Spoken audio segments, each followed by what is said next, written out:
नाज़रीन सकरन में अवां सां ब्रेकिंग न्यूज़ शेयर कंदा हलूं। सकरन भरिसां माड़ी थाने जी हद जोड़ियो केटी में जवाबदार अलीगुल सोलंकी पंहिंजे नौजवान भेण बेनज़ीर सोलंकी के कुआरियुनि जा वार करे क़त्ल करे छॾियो।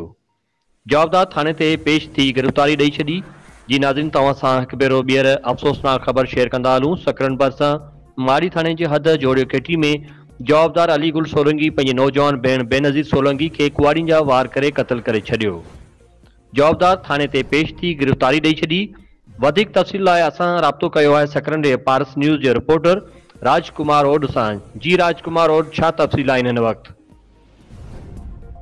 जी बिल्कुल, सकरन भरिसां माड़ी थाने जे हद जुड़ियो केटी में जवाबदार अलीगुल सोलंकी पंहिंजी नौजवान भेण बेनज़ीर सोलंकी के कुआरियुनि जा वार करे क़त्ल करे छॾियो आहे। जवाबदार क़त्ल बाद थाने ते पेश थी गिरफ़्तारी ॾेई छॾी, जिते इन बयान ॾींदे चयो त 5 साल अॻु मुंहिंजी भेण मुंहिंजे पीउ बशको के क़त्ल कयो हो।